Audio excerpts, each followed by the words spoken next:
அன்பார்ந்த என் இனிய நண்பர்கள் அனைவருக்கும் தங்கவேலு பொன்மணியின் வணக்கம். இன்று நீங்கள் கேட்கவிருப்பது கி. ராஜநாராயணன் அவர்களின் கரிசல் காட்டு கடுதாசி என்ற கட்டுரை தொகுப்பிலிருந்து ஒரு தலைப்பு. நாய்கள். பெரும்பாலும் நாய்களை காவலுக்காகத்தான் வளர்க்கிறது என்றிருந்தாலும் சிலதை அழகுக்காகவும் மனத்தோழமைக்காகவும் வளர்க்கிறது உண்டு. அபூர்வமான ஒன்று தன்னிடம் இருப்பதை பெருமையாக நினைக்கிற மனுஷன் யாரிடமும் இல்லாத ஒரு நாய் தன்னிடம் இருக்க பிரியப்படுகிறான். என்னுடைய நண்பன் ஒருத்தன் ஒரு நாய் வளர்த்தான். அதன் ஜாதி பெயர் இப்போ எனக்கு ஞாபகத்துக்கு வரமாட்டேன் என்கிறது. உச்சரிப்பே கொஞ்சம் கஷ்டமாக இருக்கும். பெயர் மாத்திரம் ஞாபகத்தில் இருக்கிறது. லைக்கா. அபூர்வமான பெயர்தான். முதலில் வானவெளியில் பறந்த ஒரு நாயின் பெயர் அது. லைக்கா என்ற பெயரை அவன் சொல்லும் போது அவனுக்கு இருந்த சந்தோஷத்தைப் போலவே அதை கேட்ட எனக்கும் சந்தோஷமாக இருந்தது. இப்படிப்பட்டவைகளுக்கு என்ன பெயர் வைக்கலாம் என்று கேட்கிற நண்பர்களின் கேள்விகளுக்கும் நாம் திணறித்தான் போகிறோம். நமக்கு பளிச்சென்று நினைவுக்கு வருவது ராகங்களின் பெயர்கள்தான். அதை கொண்டு போய் நாய்களுக்கு வைப்பது முறையில்லைதான். அப்படி இருந்தும் எனக்கு தெரிந்த ஒரு நண்பர் தனது பெட்டை நாய்க்கு பைரவி என்று பெயர் வைத்திருக்கிறார். நண்பனின் வீட்டுக்கு யார் வந்தாலும் லைக்கா குலைக்காது. நாய் என்றால் இப்படி அல்லவா இருக்க வேணும் என்று புதிதாக வருகிறவர்களுக்கு பாராட்டத் தோன்றும். நான் பார்க்கிற போதெல்லாம் லைக்கா அநேகமாய் தூங்கிக் கொண்டுதான் இருக்கும். தரையில் படுக்காது. நண்பனின் கட்டிலின் மேல் ஏறி மெத்தையில் தான் படுத்திருக்கும். அவன் கீழே தரையில் படுத்துக் கொள்வான். பலத்த சத்தம், ஏதாவது டம்ளர் கீழே விழுகிறது மாதிரி ஏற்பட்டால் மட்டும் லைக்கா அரை கண் திறந்து பார்த்துவிட்டு திரும்பவும் மூடிக்கொள்ளும். லைக்கா குறைத்து நான் கேட்டதில்லை. ஒருவேளை ஊமை நாயாக இருக்குமோ என்கிற சந்தேகத்தில் அது வந்த புதுசில் நண்பனிடம் கேட்டேன். என்னடா இது, குறைக்காதா என்று. யார் சொன்னது குறைக்காது நட்டு? அதெல்லாம் குறைக்கும் என்று சொல்லிவிட்டு முகத்தை என்று வைத்துக் கொண்டான். அவனை என்ன சொன்னாலும் பொறுத்துக் கொள்வான். அவனுடைய நாயை மட்டும் ஒன்றும் சொல்லிவிடக்கூடாது. முணுக்கென்று வருத்தம் வந்துவிடும். குளிர்காலம் பூராவும் லைக்கா நண்பனின் அறையில்தான் சுகவாசம். கோடையானதும் வீட்டுக்கு முன்னால் உள்ள வேப்ப மரத்தடி சிமெண்ட் மேடையில் வந்து காற்றோட்டமாக படுத்து தூங்கிக் கொண்டு இருக்கும்.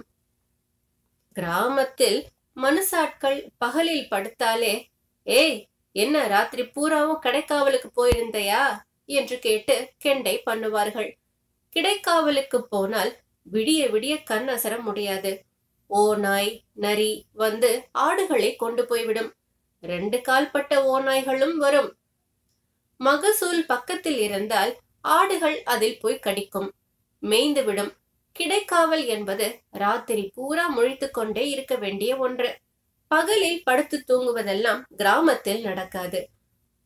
ரொம்ப சொகுசான மேட்டிமையுள்ள கணவான்கள் மட்டும் சாப்பிட்டதும் கொஞ்சம் கண் அசரலாம். உண்ட மயக்கம் தொண்டருக்கும் உண்டு என்கிற பழமொழியை அவர்கள் மட்டும் சொல்லிக் கொள்வார்கள். அவர்களுக்கு அது சரிதான். இந்த நாய்க்கழுதை பகலில் இப்படி அடிச்சு போட்டது போல தூங்குகிறது. அநியாயமாகப்பட்டது எனக்கு. ஒருவேளை பகலில் தூங்கி ராத்திரியில் கடுமையாக காவல் இருக்கிறதோ என்னவோ என்று நினைத்துக் கொண்டேன். லைக்காவுக்கு ஒரு கழுத்துப்பட்டை வெள்ளியில் செய்து போட ஏற்பாடு செய்து கொண்டிருந்தான் நண்பன். எங்கோ வெளியூர் போயிருந்த போது அங்கே ஒரு நாயின் கழுத்தில் பார்த்தானாம். அதிலிருந்து அதையே சொல்லிக் கொண்டிருந்தான். நானும் சரிதான், இதுக்கு கட்டாயம் செய்து போட வேண்டியதுதான் என்று சொன்னேன். அடுத்த தடவை நண்பனின் வீட்டுக்கு போயிருந்த போது மிஸ் லைக்கா சுத்த கட்டி வெள்ளியினால் செய்த பளபளப்பான கழுத்துப்பட்டையை அணிந்து கொண்டு வேப்ப மரத்தடி நிழலில் சுத்தமான சிமெண்ட் திண்டில் மகாராணி போல ஒய்யாரமாக படுத்து தூங்கிக் கொண்டு இருந்தது. உண்மையிலேயே அந்த வெள்ளிப்பட்டை அந்த லைக்காவுக்கு ரொம்ப பொருத்தமாக அமைந்து விட்டது. சும்மாவா சொன்னார்கள், மண்ணுக்கு பூசிப்பார் பொண்ணுக்கு இட்டுப்பார் என்று. வருகிறவர்கள் எல்லாம் கழுத்துப்பட்டையை பார்த்துவிட்டு ரொம்ப நல்லா அமைஞ்சு போச்சு என்று மெச்சுவதாக நண்பன் சொன்னான். முச்சந்தி மண்ணை எடுத்து வந்து சுத்தி போடு என்று சொன்னேன். திருஷ்டி விழுந்து விடாமல் இருக்க. கழுத்துப்பட்டை அணிந்து கொண்ட பிறகு லைக்கா கொஞ்சம் சுதாரிப்பாக இருப்பதாக பட்டது. தூக்கத்தில் அதுக்கு கனவுகள் வரும் போல் இருக்கு. இன்பம் முனகலாய் முனகும். மேலும் அதிகப்படி சுருண்டு படுக்கும். சில சமயம் திருடன் வருவது போல கனவு காணுமோ என்னவோ. தூக்கத்திலேயே மெல்லிய குறைப்பாக குறைக்கும். நண்பர்கள் யார் வந்து உட்கார்ந்தாலும் அது முழித்துக் கொண்டிருந்தால் ரொம்ப செல்லமாக வந்து அவர்களின் மடியில் படுத்துக் கொள்ளும். தடவி விடச் சொல்லும். அதன் முகத்தை நமது கைக்குள் கொண்டு வந்து நுழைக்கிற விதமே நம்மை தடவி விடத்தான் சொல்லுகிறது என்று தெரிந்துவிடும். தடவி விட ஆரம்பித்தால் விடவே விடாது. பிறகு மேலும் மேலும் தடவி விட்டு கொண்டே இருக்கும்படி பிராணனை வாங்கும். இப்படி கைச்சுகம் காட்டுவது தப்பு என்று பட்டது எனக்கு. ஆனால் இதை நண்பனிடம் சொல்ல முடியுமா? சொன்னால் முகம் இம்புட்டு போல ஆகிவிடும் அவனுக்கு. அடுத்த தடவை நான் நண்பனின் வீட்டுக்கு போயிருந்த போது லைக்கா விருங்கழுத்தாக இருந்தது. பார்க்க விரோர் என்று இருந்தது. ஏன் கழுத்துப்பட்டையை கழற்றி வச்சே என்று கேட்டதுக்கு அவன், அதை ஏன் கேட்க, திருட்டு பைய எவனோ அதை மெனக்கிட்டு வந்து அவுத்துட்டு போயிட்டான் பாத்துக்க என்று திருடன் பேரில் குற்றம் சொன்னான். கோடையில் அவன் வீட்டு வேப்பமரத்தடி முற்றத்தில் தான் படுக்கிறது லைக்காவுக்கு துணையாக. வேற ஏதாகிலும் வீட்டுல களவு போயிட்டதா என்று பதட்டத்துடன் கேட்டதற்கு, உள்ளுக்கு வீடு பூட்டி இருந்ததால் ஒன்றும் போகவில்லை. லைக்காவின் வெள்ளி கழுத்துப்பட்டையும் இவன் தலைமாட்டில் வைத்திருந்த வெளிநாட்டு டார்ச் லைட்டும் போய்விட்டது என்று தெரிந்தது. டார்ச் லைட் போனது கூட பெருசில்லை. நாயின் கழுத்துப்பட்டை வந்து இப்படி அநியாயமாக கழட்டி கொண்டு போய்விட்டான்களே, விளங்குவான்களா என்று வருத்தத்துடன் கேட்டான். நான் லைக்காவை பார்த்தேன். அது துளி கூட வருத்தப்பட்டதாக தெரியவில்லை. நிம்மதியாக தூங்கிக் கொண்டே இருந்தது. லைக்காவை பற்றி நான் எழுதியதை பார்த்துவிட்டு ஒரு நண்பர் கேட்டார், என்னவே நெசந்தானா இது? நம்ப முடியல. இப்போது இங்கே நான் சொல்ல போகும் சம்பவத்தை முதலில் நானே நம்பவில்லை. சக்கனன் சொன்னது அப்படி இருந்தது. சிறு பையனாக நான் இருந்தபோது எங்கள் வீட்டில் ஆடுகள் மேய்ப்பனாக இருந்தான் சக்கனன். ராத்திரி சாப்பாட்டின் போதுதான் அவனை நாங்கள் சாவகாசமாக பார்க்க முடியும். அவனுடைய பேச்சை கேட்பதற்காகவே நான் அவனை எதிர்பார்த்து கொண்டிருப்பேன். அவன் சாப்பிடும்போது அவனோடு நான் பேச்சு கொடுக்க கூடாது என்று எங்கள் சிறிய தாயாரின் தடை இருந்தது. ஆகவே நாங்கள் மாட்டுத் தொழுத்திண்ணையில் அவனுக்காக அரிக்கன் லாம்ப் வெளிச்சத்தில் எதிர்பார்த்து காத்து கொண்டிருப்போம். ஈரக்கையை வீட்டில் துடைத்துக் கொண்டே எங்களிடம் வருவான். சக்கனா, இன்னைக்கு என்னடா புழுக போற என்று அக்கா சிரிக்காமல் கேட்பாள். நீங்க சும்மா இருங்கம்மா என்று விடுக்கென்று சொல்லிவிட்டு உரலின் மேல் வந்து உட்கார்ந்து கொள்வான். அதுதான் அவனுடைய ராஜாங்க சிம்மாசனம். இப்படி உரல் அம்மி போன்றதில் உட்காரவே கூடாது என்று பாட்டியின் உத்தரவு. அதுகள் தேய்ந்து போவது போல் அதில் உட்காருகிறவர்களும் தேய்ந்து போவார்களாம். சொன்னால் சக்கனன் கேட்க மாட்டான். போகிறது என்று நாங்களும் விட்டுவிடுவோம். தேய போகிறவன் அவன்தானே. விஷயங்களை வெகு சுவாரஸ்யமாக கதை போல சொல்லுவதில் சக்கனன் சமர்த்தன். அன்றைக்கு அவன் சொன்னது ஆட்டுக்குட்டி என்று நினைத்து நாயை தூக்கி கொண்டு போன ஒரு திருடனின் காரியம். அவன் சொன்ன எத்தனையோ விஷயங்களில் இதை மட்டும் எங்களால் மறக்க முடியலை. பல தடவை திரும்ப திரும்ப சொல்ல சொல்லி கேட்டு சிரித்து மகிழ்ந்திருக்கிறோம். சொல்ல போனால் அதில் ஒன்றுமில்லை என்றுதான் தோன்றும் மற்றவர்களுக்கு. வனசமுத்திரம் என்ற ஊர் பண்ணையார் வீட்டில் சக்கனன் வேலை செய்து கொண்டிருந்த போது நடந்த சம்பவம் அது. பண்ணையார் வீட்டம்மா ஒரு சித்து ஜாதி நாய் வளர்த்தாள். கருகருவென்று வெள்ளாட்டங்குட்டி போலத்தான் இருக்குமாம் பார்க்க. லைக்காவை போல அது 24 மணித்தியாலமும் தூங்குவதில்லை. ராத்திரிக்கு மட்டும் அரைக்கண் தூக்கம் குறைக்கண் தூக்கம் என்று கிடையாது. நல்லாவே தூங்கும். பகல் பூராவும் குழந்தை போல விளையாடிக் கொண்டே இருக்கும். விளையாட்டு போர் அடித்தால் ஊரை ஒரு ரவுண்டு வரும். ரன்னர் ஓட்டம் என்று இருப்பது போல நாய்களுக்கு லொக்கோட்டம் என்று இருக்கிறது. அது ஓட்டத்தோடும் கூட்டில்லை, நடையோடும் கூட்டில்லை. ஊரை சுத்துகிற நாய் அப்படித்தான் ஒரு நடையோட்டமாக போகும். தெருவின் ஒவ்வொரு முக்கு திரும்பும் போதும் பின்னத்தங்கால் ஒன்றை தூக்கி டாக்டர் ஊசி போடுவதற்கு முன்னால் அதில் நிரம்பியுள்ள திரவத்தை சிறிது பீச்சுவது போல அடித்துக் கொண்டே போகும். இது வத்தா சமுத்திரமாக அதன் உடம்பிலிருந்து வெளிப்பட்டு கொண்டே இருப்பது ஒரு ஆச்சரியம்தான். தனியாய் உட்கார்ந்து கொண்டிருக்கிற ஒரு ஆள் மீது ஒரு நாய் இப்படி செய்யுமானால் அவருக்கு ராஜயோகம் சீக்கிரமே வரப்போகிறது என்ற பலமான ஒரு நம்பிக்கை இருக்கிறது இப்பவும். துரதிர்ஷ்ட கட்டைகள் தலைகீழாக நின்றாலும் இந்த பாக்கியம் அவர்களுக்கு லேசில் கிடைக்காது. பண்ணையர் வீட்டு நாய் இந்த அழகில் ஊரை சுற்றி வரும்போது சும்மாவும் இராது. ஊர்பட்ட நாய்களோடு இல்லாத சிலுகை இழுத்து கொண்டு வரும்.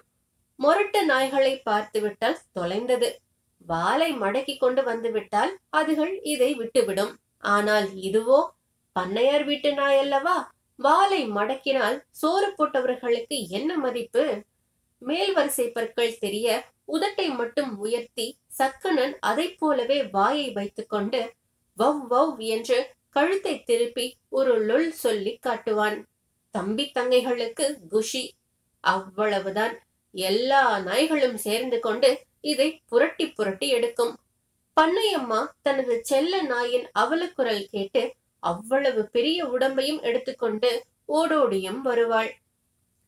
அந்த நாய்களை வைவதற்கு பதில் அதுகளை வளர்ப்பவர்களுக்கு கொடை கொடை என்று கொடுப்பாள் வசவு. ஊரே கூடிவிடும் இந்த வேடிக்கையை பார்க்க. எஜமானி அம்மா தனக்கு சப்போர்ட்டாக வந்துவிட்டது தெரிந்ததும் சித்து நாய் குதித்து குதித்து குலைக்கும். எலி போல இருந்து கொண்டு பாருடா அதன் குதிப்பை என்று யாரோ கூட்டத்தில் சொன்னதை பண்ணையம்மா கேட்டுவிட்டாள். எலியா? என் வீட்டு நாய் எலி, உன் வீட்டு நாய் புலியா என்று கோபத்தோடு ஒரு கிழவனாரை பார்த்து கேட்டாள். அவர் சொல்லவில்லை எலி என்று. யார் சொன்னது எலி என்றும் தெரியவில்லை. நான் தான் சொன்னது என்று யாராவது ஒப்புக்கொள்வார்களா? சக்கனன் பாடு சங்கடமாக போய்விட்டது. நாயையும் பண்ணையம்மாவையும் சமாதானப்படுத்தி வீட்டுக்கு கூட்டிக் கொண்டு வருவதற்குள் போதும் போதும் என்று ஆகிவிடும். எல்லா கதையையும் கேள்விப்பட்ட பண்ணையார் கட்டி போட்டு தொலை இதை என்று பல்லை கடித்துக் கொண்டு அந்த அம்மாவை பார்த்து சொன்னார். சங்கிலி சத்தம் அதன் காதில் விழாமல் தந்திரமாக ஏய்த்துத்தான் அதை பிடித்து கட்டி போட வேண்டும். கட்டி போட்ட கொஞ்ச நேரத்துக்கெல்லாம் அது தன் அழுகை குரலில் ஓ என்ற பெருங்குரல் எடுத்து ஊளையிட ஆரம்பித்துவிடும். நாய் குலைத்தால் பரவாயில்லை, கால் கால் என்று கத்தி கூப்பாடு போட்டாலும் குற்றமில்லை. ஊளை மட்டும் இடக்கூடாது என்று சாஸ்திரமாம். நாய் ஊளையிட்டால் அந்த வீட்டில் ஒரு சாவு நேரப்போகிறது என்று அர்த்தமாம். பண்ணையம்மாவின் தாயார் படுக்கையில் கிடந்தாள். போய் சேர வேண்டிய அந்த வயசிலும் அவளுக்கு காது நன்றாக கேட்கும்.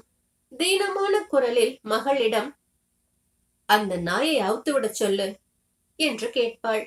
நாய்க்கு கொஞ்ச நேரத்தில் விடுதலை கிடைத்துவிடும்.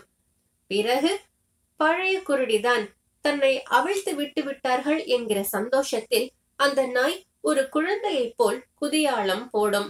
சுற்றி சுற்றி ஓடி வரும். வீட்டு ஆட்கள் பேரிலெல்லாம் காலெடுத்து போட்டு மகிழ்ச்சி குரல் எழுப்பி காட்டும். பண்ணையம்மா ஒரு ஆட்டுக்குட்டியையும் வளர்த்தாள். ஒரு அசப்பில் இந்த நாயை போலவே தோன்றும் பார்ப்பதற்கு. அந்த ஆட்டுக்குட்டியும் இந்த நாயும் ரொம்ப சிநேகம். தொழுவில் ஒரு கூடை இருந்தது. எப்ப பார்த்தாலும் அந்த கூடையில் இந்த ரெண்டில் ஏதாவது ஒன்று படுத்திருக்கும். கூடையில் போய் படுத்துக் கொள்வதில் இதுகளுக்கு என்ன சுகம் என்று தெரியவில்லை. சுருண்டு படுத்துக்கொள்ள வசதி போல் இருக்கு. ராத்திரியில் ஆட்டுக்குட்டிக்கு பசிக்கிற நேரம் எழுந்திருந்து குழையை கடிக்க வேண்டியது இருக்கும். அது கூடையிலிருந்து எழுந்த உடனே இது போய் காத்து கொள்ளும் கூடையை. அதிகாலையில் குப்பை அள்ள சக்கனன் கூடையை எடுக்க போகும்போது அந்த செல்லம் அதில் சொகமாக தூங்கிக் கொண்டு இருக்கும். கூடையோடு அதை அப்படியே தலையில் தூக்கி வைத்துக் கொண்டு அப்படியும் இப்படியுமாக நடப்பான். அப்பவும் அது தூங்கிக் கொண்டுதான் இருக்கும், எழுந்திருக்காது. போன ஜென்மத்தில் இது பண்ணையாராகவோ அல்லது அடுத்த ஜென்மத்தில் ஒரு பண்ணையாராகவோ இது பிறக்கும் என்று நினைத்துக் கொள்வானாம் சக்கனன். இல்லை என்றால் விடிந்து இவ்வளவு நேரமாகியும் எந்த ஜீவராசியால் இப்படி தூங்க முடியும்? தொழுவில் இருக்கும் ஆட்டுக்குட்டிக்கு இது காவல் என்று பண்ணையம்மா நினைத்துக் கொண்டிருக்கிறாள். தொழுவுக்கு கதவு கிடையாது, படல்தான் உண்டு. படலை தள்ளி கொண்டு எந்த திருடனும் தாராளமாக வந்து விடலாம். அப்போது வளர்ப்பு ஆடுகள் களவு போவதாக எங்கே பார்த்தாலும் பேசிக் கொண்டிருந்த நேரம். சக்கரனுக்கு பயம் வந்துவிட்டது. அசந்து தூங்குகிற நேரம் பார்த்து திருடன் வந்து ஆட்டுக்குட்டியை கொண்டு போய்விட்டால், பகல் எல்லாம் கடுமையாக உழைத்துவிட்டு வந்து ராத்திரியெல்லாம் முழித்துக் கொண்டு ஆட்டுக்குட்டிக்கு காவல் காத்து கொண்டிருக்க முடியுமா? எந்த கடவுள் செய்த புண்ணியமோ அன்றைக்கு காலையிலேயே ஆட்டு வியாபாரிகள் வந்து குட்டியை நல்ல விலைக்கு கேட்டார்கள். இந்த விலை பிறகு கிடைக்காது என்று சக்கனன் பண்ணையம்மாவிடம் சொல்லி எப்படியோ ஆட்டுக்குட்டி தொழுவை விட்டு போய்விட்டது. காலையில் குட்டியை வித்திருக்கு, ராத்திரி திருடன் வந்துட்டான் என்று கதைக்கு வேகம் கொடுத்தான் சக்கனன். சக்கனன் ராத்திரி சாப்பிட்டதும் உடனே படுத்து விடுவான். ஒரு நல்ல அசந்த சோத்து தூக்கம் போட்டு ஒரு முழிப்பு வரும். அநேகமாய் அது நடு ராத்திரியாய் இருக்கும். எழுந்திருந்து மாடுகளுக்கெல்லாம் ஒரு தரம் கூளம் போட்டுவிட்டு படுத்து தூக்கத்தை விட்ட இடத்திலிருந்து பிடிக்க கொஞ்சம் நேரம் ஆகும். இந்த சமயத்தில்தான் அந்த திருடன் படலை திறந்து கொண்டு சொந்த வீடு போல மளமளவென்று வந்தானாம். வெள்ளி வெளிச்சத்தில் நல்லா தெரிஞ்சதாம். ஆட்டுக்குட்டியை வித்தாச்சு, என்னதான் செய்யறான்னு பாப்போம் என்று இவன் படுத்த வாக்கில் கவனித்துக் கொண்டே இருந்தானாம். மொள்ள இவன் பக்கத்தில் வந்து நோட்டம் பார்த்தானாம். இவன் ஒரே சீராய் மூச்சு விட்டு அசந்து தூங்குகிறவன் போல் கிடந்தானாம். அப்போ உனக்கு பயமா இல்லையா என்று தம்பி கேட்டான் சக்கனனை. எதுக்கு பயம்? நான் என்ன காதுல கடுக்கன் போட்டிருக்கேனா, இல்ல மடியில துட்டு வச்சிருக்கேனா? எனக்கு எதுக்கு பயம் என்று கேட்டான். இப்படி அவன் சொல்லிக் கொண்டிருந்த போது எங்கள் வீட்டு தொழுக்கதவு பூட்டி இருக்கா என்று தங்கச்சி கவனித்தாள். பூட்டித்தான் இருந்தது. திருடன் விறுவிறு என்று போய் நாய்க்குட்டி சுருண்டு படுத்திருந்த கூடையோடு அதை தூக்கி தலையில் வைத்துக் கொண்டு நடக்க ஆரம்பித்தான். சக்கனனுக்கு சிரிப்பை அடக்க முடியலையாம். கெக்க கெக்க என்று பலமாக சிரிச்சிட்டானாம். பயந்து போன திருடன் கூடையை போட்டுவிட்டு பிடித்தானாம் ஓட்டம். கீழே விழுந்த அதிர்ச்சியில் பயந்து போய் கால் கால் என்று கூப்பாடு போட்டதாம் நாய். சத்தத்தை கேட்டு பண்ணையார் கதவை திறந்து டார்ச் லைட் அடித்துக் கொண்டு என்ன என்ன என்று கேட்டுக்கொண்டே வந்தார். கூடை தூரத்தில் கிடந்ததை காட்டி நடந்ததை அப்படியே சொன்னேன். காலையில எழுந்திருச்சதும் சோழியா இத கொண்டு போய் செடியில கட்டிட்டு வந்துரு என்று நாயை காட்டி கோபத்தோடு சொன்னார். நாய செடியில கட்டினையா என்று கேட்டான் தம்பி. சக்கனன் உதட்டை பிதுக்கி காட்டி, எனக்குத்தான் வேலை போயிட்டது. திருட்டு பைய நம்ம நாயை தொட்டு தூக்கி தலையில வைக்கிற வரை பார்த்துக்கிட்டு சும்மாவா இருந்த? ஓடிப்போ நாயே என்று என்னை போக சொல்லிவிட்டார்கள். நானும் வந்துட்டேன் என்றான் சக்கனன். நல்ல நல்ல நாய்களை பற்றி எழுதாமல் விருதா ஊப்பரை நாய்களை பற்றி நான் எழுதுவது நல்ல நாய்களுக்கும் அவற்றுக்காக பாடுபட்ட மனுஷர்களுக்கும் வருத்தம் தருவதாக இருக்கும். ஆகவே நல்ல நாய்களை பற்றியும் 4 வார்த்தை சொல்ல வேண்டியது அவசியமாகி விட்டது. நாய் என்ன, அதெல்லாம் நாயி என்று மெச்சும்படியான நாய்கள் எல்லாம் பார்த்திருக்கிறேன், வளர்த்தும் இருக்கிறேன். பொதுவாக இங்கே நாட்டு ஜாதிதான் அதிகம். நாட்டு ஜாதி என்று தனியாக ஒரு ஜாதி கிடையாது. ராஜபாளையத்தில் அதுதான் அங்கே நாட்டு நாய், கோம்பையில் அங்கே அதுதான் நாட்டு நாய். அதே போல்தான் சிப்பிப்பாறையிலும். இங்கே எங்கள் ஊர் பக்கங்களில் சிப்பிப்பாறை ஜாதிதான் அதிகம். எங்களுக்கு நாட்டு ஜாதி நாய் இதுதான். போக்குவரத்து துரிதமாகிவிட்ட இந்த காலத்தில் கலவன் இல்லாத சுத்தமான அசல் ஜாதி நாயை பார்ப்பது குதிரை கொம்பாகி வருகிறது. அசல் ஜாதியை காப்பாற்றுவது சாதாரண ஆட்களால் முடியாது. அதுக்கு வில்லாதி வில்லனாக இருக்க வேண்டும். எங்கள் ஊரில் கண்ணி என்று ஒரு ஜாதி வம்சத்தை கலவன் ஏற்பட்டு விடாமல் அரும்பாடுபட்டு காப்பாற்றி வைத்திருந்தார் ஒருத்தர். வாவளையம் என்று ஒரு வளையத்தை வைத்திருந்தார் அவர். எதிர்த்து ஏதாவது பேசினால் அதை நமக்கு மாட்டி விட்டு விட்டால் அவ்வளவுதான். நம்மால் ஒன்றும் பேச முடியாததோடு சாப்பிட தண்ணீர் சாப்பிட கூட அவர் வந்து அந்த வாவளையத்தை கழற்றி விட்டால்தான் உண்டு. புரட்டாசி சீசன் என்று ஒரு சீசன். இந்த சீசனில் தான் நாய்கள் இந்த வட்டாரத்தில் காதலாகும். தங்களுக்கென்று இப்படி ஒரு மாசத்தை அவை ஒதுக்கி வைத்துக் கொண்டு இருக்கின்றன. இது நாய்களுக்கு மட்டுமில்லை, சிங்கப்பல் இருக்கிற அனைத்து மிருகங்களுக்கும் ஜீவராசிகளுக்கும் பொருந்தும். ஒழுங்காக எஜமான விசுவாசமாக காவல் காத்து கொண்டிருக்கிற நாய்களை இந்த சீசன் வந்து ஒரே ஏடுகாடு பண்ணிவிடுகிறது. மூக்க நாயக்கர் இந்த விஷயத்தில் ரொம்ப உஷார். ஆவணி 31ஆம் தேதியே வாவளையங்களை ரெடி பண்ணி தன்னுடைய 2 கன்னிப்பெட்டை நாய்களுக்கும் மாட்டி வைத்து விடுவார். பொட்டியாரு என்ன செய்ய முடியும் வந்தி நீ என்று சொல்லிக் கொள்வார். பிறகு பக்கத்து ஊருக்கு போய் தனக்கு தெரிந்தவரிடம் உள்ள ஆண் கன்னி நாயை பிடித்து கொண்டு வந்து சில நாட்கள் விருந்தாளியாக வைத்திருப்பார். ரொம்ப அவருக்கு வேண்டியவர்கள் மட்டும் அவரிடம் எகத்தாளமாக மாப்பிள்ளை வந்திருக்காக போலுக்கு என்று விசாரிப்பார்கள். புரட்டாசி சீசன் கழித்த 60வது நாள் நாய்கள் குட்டிகள் ஈனும். அந்த குட்டிகளை பார்ப்பதற்காகவே நாங்கள் தினமும் அவர் வீட்டுக்கு நடையாய் நடப்போம். அவர் மனைவி காளி இருந்தால் பார்க்க முடியாது, விரட்டி அடித்து விடுவாள் எங்களை. அவர் எப்போது வீட்டுக்கு வருவார் என்று தெருவில் மணிக்கணக்காக காத்து கொண்டு இருப்போம். அவரை பிடித்து கெஞ்சி ரொம்ப நேரம் வேண்டிக் கொண்டால் கொஞ்சம் அனுமதிப்பார்.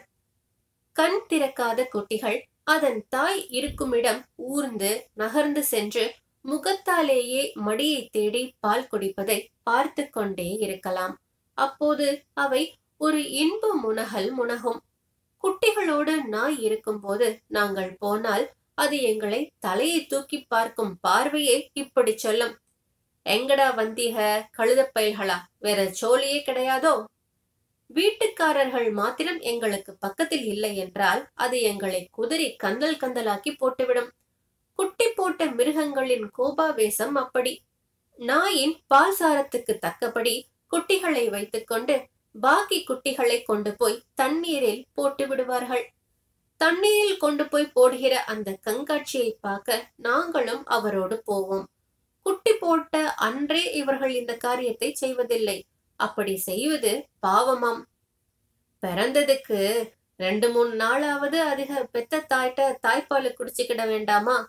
இல்லன்னா அந்த பாவத்தை கொண்டு போய் எங்க தொலைக்க என்பார்கள்.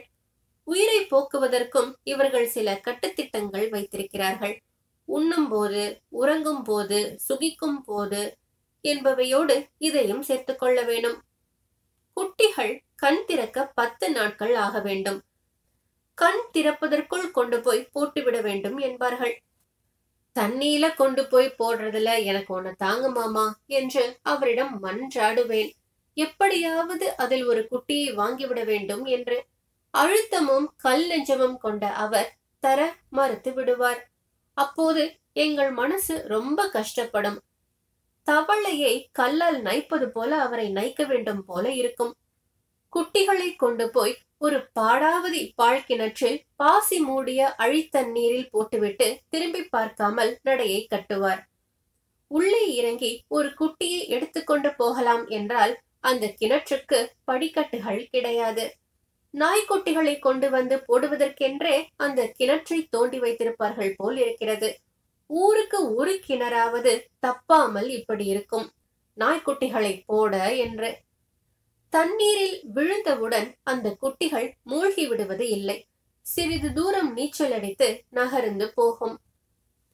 மனுஷப்பயலை தவிர எந்த உசுப்பிராணியை தூக்கி தண்ணீரில் போட்டாலும் நீந்தி கரை சேர்ந்து விடும். கண் திறந்த பிறகு கொண்டு வந்து போட்டால் கரை சேர்ந்து பிழைத்துக் கொள்ளும் என்றுதான் பாவிகள் கண் திறப்பதற்கு முன்னால் கொண்டு வந்து போடுகிறார்கள் என்று தெரிகிறது.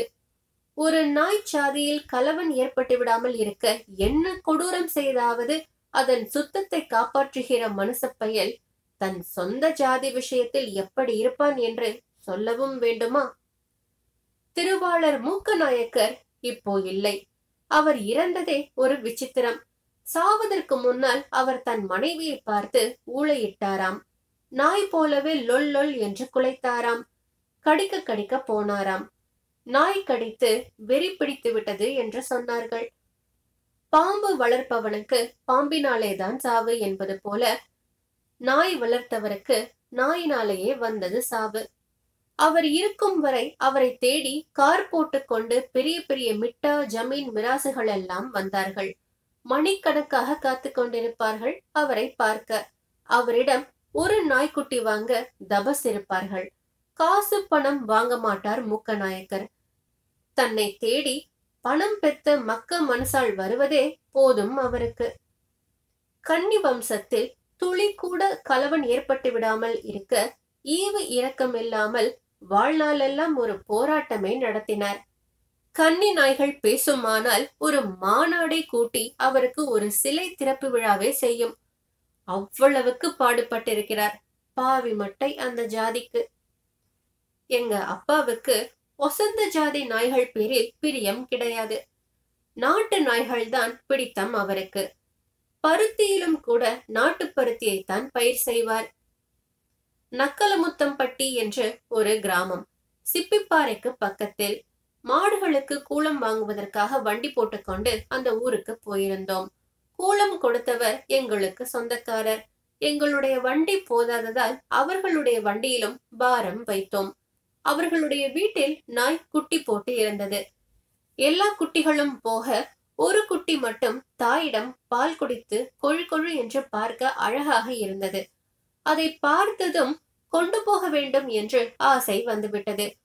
குட்டி எனக்கு வேணுமே என்று கேட்டேன்.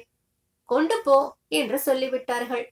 ஒரு வலைப்பையில் போட்டு வீட்டுக்காரர் கொண்டு வந்தார். அவர்களுடைய வண்டியும் கூளத்துடன் எங்கள் ஊருக்கு வந்தது. குட்டியும் வருவதால் நாயும் கூடவே வந்தது. கொண்டு வந்த கூளத்தை இறக்கிவிட்டு அவர்கள் வண்டி போட்டுக்கொண்டு ஊருக்கு புறப்பட்ட போதுதான் அந்த வேடிக்கை நடந்தது. இப்போது எப்படி நடந்து கொள்ள என்று தெரியவில்லை நாய்க்கு. தனது குட்டியா, எஜமானர்கள் வீடா, எங்கே இருப்பது என்று அதனால் தீர்மானிக்க முடியவில்லை. புறப்பட்டு போன வண்டியோடு கொஞ்ச தூரம் போகும். பிறகு ஒரே ஓட்டமாக குட்டி இருக்கும் இடத்துக்கு வரும். கொஞ்ச நேரம் குட்டியின் பக்கத்தில் இருக்கும். அதற்கு பால் கொடுத்துவிட்டு நாக்கினால் தடவி கொடுத்து தூங்க பண்ணிவிட்டு ஏதோ ஞாபகம் வந்தது போல எஜமானனின் வண்டியை தொடர ஓட்டம் பிடிக்கும். வண்டியை பார்த்த பிறகு அதோடு கொஞ்ச தூரம்தான் போக முடியும். அதால் திரும்பவும் குட்டியை நினைத்து ஓடி வரும். இது எங்களுக்கே சங்கடமாக இருந்தது. என்ன செய்கிறது என்று தெரியவில்லை. கவ்வி தூக்கி கொண்டு போகிற பருவத்தை குட்டி கடந்து விட்டது. இல்லை என்றால் அது கவ்வி கொண்டு போயிருக்கும். இப்போது அப்படியும் செய்ய முடியாது. வளர்ப்பதற்கு குட்டியை கொண்டு வருகிறவர்கள் நாய் இல்லாத நேரமாக பார்த்துத்தான் தூக்கி கொண்டு வர வேண்டும். நாங்கள் அப்படி செய்ய தவறிவிட்டோம். 2 குட்டிகள் இருந்து ஒன்று காணாமல் போயிருந்தால் சமாதானப்பட்டு கொள்ளும். ஒரே குட்டி மட்டும் இருந்தால் அது கிடந்த இடத்தை முகர்ந்து பார்த்து பார்த்து ஆராட்டப்படும். தரையை மோப்பம் படித்துக் கொண்டு கொஞ்ச தூரம் ஓடும். திரும்பவும் அதே இடத்துக்கு வரும். குட்டியை காணாமல் திகைக்கும். என் குட்டி எங்கே என்பது போல் நம்முடைய முகத்தை பார்க்கும். துக்கத்தினால் சன்னமாக முனகும். நம்முடைய கள்ளச்சிரிப்போ அனுதாபமோ அதுக்கு புரியாது. தெருவுக்கு ஓடி அங்கே நின்று ஓ என்று ஊளையிடும். அந்த குட்டிக்கு பப்பி என்று பெயர் இருப்பதாக வைத்துக் கொள்வோம். டேய் பப்பி எங்கடா இருக்கே என்பது போல இருக்கும் அது ஊளையிடுவது. நாய்களின் வாழ்க்கையில் இப்படி இந்த மனுசுப்பையில் பூந்து விளையாடுவது நல்லா இல்லைதான். என்ன செய்ய, மனுஷனுக்கு இதெல்லாம் வேண்டியதிருக்கிறது. அந்த நாய் பிறகு ஒரு நாள் விட்டு ஒரு நாள் 7 கிலோமீட்டர் தூரம் லொக்கோட்டமாக வந்து தனது செல்லக்குட்டிக்கு பால் கொடுத்து விட்டு போகும். 2வது கோழி கூப்பிடும் நேரத்துக்கு, சாணிப்பால் தெளிக்க அம்மா தலைவாசல் கதவை திறக்கும் நேரத்துக்கு வந்து விடும். உண்ட வீட்டுக்கு ராத்திரி பூராவும் காவல் இருந்துவிட்டு அதிகாலையில் தன் பிள்ளைக்கு பால் கொடுக்கவும் வந்துவிடும். 3 நாளைக்கு ஒருக்க என்றாகி பிறகு அது 1 வாரத்துக்கு ஒரு தடவை என்று ஆகியது. நாய் வந்துவிட்டது என்றால் நாங்கள் அதை பார்க்க கூடிவிடுவோம். மூஞ்சியை கழுவாமல் கொடுவாய்க்கரையோடு. எங்களை அவை துளி கூட சட்டை செய்யாது. அதன் உலகம் தனி உலகம். பாலை கொடுத்து முடித்துவிட்டு குட்டியை நக்கி சுத்தப்படுத்தும். பிறகு அதோடு விளையாட ஆரம்பிக்கும். வேட்டை சொல்லிக் கொடுக்கும். பொய்க்கடி கடித்து கொஞ்சம். பாட்டி சொல்வாள், அதுகள் ரெண்டும் ஒன்றுக்கொன்று பேசிக்கொள்கிறது என்று. அதுகள் எப்படி பேசிக்கொள்ளும் என்று தெரிந்து கொள்ள எனக்கு ரொம்ப ஆசை. அதை தெரிந்து கொண்டால் நாமும் அவற்றோடு பேசலாமே. பாட்டி, உனக்கு நாய் பேச்சு தெரியுமா? அது ராஜாக்களுக்குத்தான் தெரியும் என்று சொன்னாள் பாட்டி. ஏன் ராஜாக்களுக்கு மட்டும் என்று கேட்டேன். மனுஷன் பொய் சொல்வானாம். ஆகவே அவனிடமிருந்து ராஜா தன் ராஜாங்கத்தில் நடக்கிற தப்பிதங்களை கேட்டு தெரிந்து கொள்ள முடியாதாம். மாறு வேஷத்தில் நகர சோதனைக்கு வரும் ராஜா நாய்கள் பேசுவதிலிருந்து உண்மையை தெரிந்து கொள்வாராம். பாட்டி எது சொன்னாலும் கேட்க ரசமாகத்தான் இருக்கிறது. அடுத்த வாரம் நாய் அதன் குட்டியை பார்க்க வரவில்லை. சரி, இனி வராது என்று தீர்மானித்து விட்டோம். குட்டியும் பெருசாகிவிட்டதல்லவா. மறுநாள் ராத்திரி தலைவாசல் கதவு பிராண்டுகிற சத்தம் கேட்டது. திறந்து டார்ச் லைட் அடித்து பார்த்தால் அம்மா நாய் வந்து நிற்கிறது. அதற்குள் குட்டியும் வந்துவிட்டது அம்மாவை வரவேற்க. வழக்கமாய் இது இந்த நேரத்துக்கு குட்டியை பார்க்க வருவதில்லை. சரி, பிள்ளையை பார்க்க அம்மாவுக்கு நினைப்பு வந்துவிட்டது, வந்திருக்கு என்று பேசிக்கொண்டே படுத்தோம். படுத்து கொஞ்ச நேரத்துக்குள் நாய் வாந்தி பண்ணும் சத்தம் கேட்டது. இதேதடா சங்கடம், ச்சே என்று நினைத்து கொண்டு அவை இருக்கும் இடம் போய் லைட் அடித்து பார்த்தால் அப்படி ஒரு அதிசயத்தை நாங்கள் அதுவரை பார்த்ததில்லை. தனக்கு உண்ண கிடைத்த மாமிசத்தை தனது குட்டிக்கு கொண்டு வந்து கொடுக்கிற அழகு அது. குட்டி நாய் பிரியத்தோடு அதை தின்று கொண்டு இருந்தது. பாசத்தோடு அம்மா நாய் பார்த்து கொண்டு இருக்கிறது. மத்தியில் பிரியத்தோடு அதை நாக்கால் தடவி கொடுத்தது. ஒரு புல்லரிப்பை ஏற்படுத்தியது எனக்கு. இதை கேட்டதற்கு நன்றி. பிடித்திருந்தால் இந்த சேனலை சப்ஸ்கிரைப் செய்து உங்கள் நண்பர்களுக்கு ஷேர் செய்யவும். இன்றைய பொழுது இனிதாக அமைய நல்வாழ்த்துக்கள். நன்றி.